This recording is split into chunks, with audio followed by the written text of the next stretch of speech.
কারখানায় কাজ করা সামান্য এক শ্রমিকের ছেলের খেলা দেখে তাকে কিনে নেয় স্থানীয় এক ক্লাব। বাচ্চা ছেলেটির বয়স তখন মাত্র 5। কিন্তু ভাগ্যের কি পরিহাস, মাত্র 11 বছর বয়সে এক বিরল রোগ ধরা পড়ল এই বিস্ময় বালকের। পরিস্থিতি এমন হলো যে চিকিৎসা শুরু না হলে বাচ্চাটির প্রাণ সংশয় হতে পারে। সেই চিকিৎসার জন্য মাসে 75,000 টাকা প্রয়োজন। কিন্তু সামান্য এক শ্রমিক বাবা কিভাবে জোগাড় করবেন এই টাকা?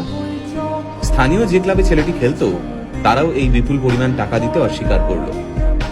খেলা তো দূর, একটা সময় যার বেঁচে থাকা নিয়ে সংশয় দেখা গিয়েছিল, আজ সেই ছেলেটাই এই পৃথিবীর সর্বকালের সেরা একজন ফুটবলার।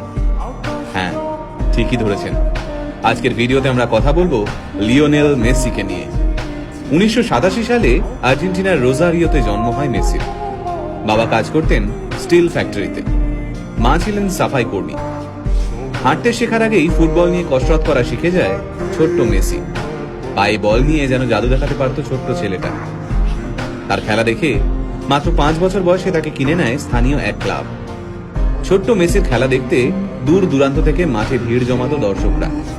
তাই মাত্র 5 বছর বয়সী মেসির খবর ছড়িয়ে পড়ে আর্জেন্টিনা থেকে স্পেনে। পরিবারের মুখে দুবেলা খাবার তুলে দিতে প্রতিদিন মাথার ঘাম পায়ে ফেলতে হতো মেসির বাবাকে। ছেলের প্রতিভা দেখে নিশ্চিন্ত হন মেসির বাবা। ভেবেছিলেন কষ্টের দিন শেষ হতে চলেছে। সবকিছুই ঠিকঠাক চলছিল। সবাই জানতো মেসি ইউরোপের বড় কোনো ক্লাবে খেলবেই। তারপর মেসির যখন বয়স মাত্র 11, তখন ধরা পড়ল এক বিরল রোগ, গ্রোথ হরমোন ডেফিসিয়েন্সি। এই রোগের কারণে বাচ্চার বৃদ্ধি কমে যায়, সাথে বেড়ে যায় ওজন। এই রোগের চিকিৎসা করাতে প্রতিদিন মেসির পায়ে 2টো ইঞ্জেকশন দেওয়া হতো। এই চিকিৎসা করতে মাসে খরচ হতো প্রায় 75,000 টাকা।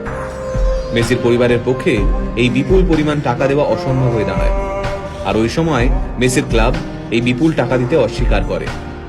চিকিৎসার খরচ জোগাতে বিভিন্ন ক্লাবের দরজায় দরজায় ঘুরতে থাকেন মেসির বাবা। কিন্তু মাত্র 11 বছরের একটা বাচ্চার জন্য প্রত্যেকটা ক্লাব এই বিপুল পরিমাণ টাকা দিতে অস্বীকার করে। তবে চিকিৎসা চলাকালীন মেসিকে মাঠ থেকে এক মুহূর্তের জন্যও দূরে সরিয়ে রাখা যায়নি।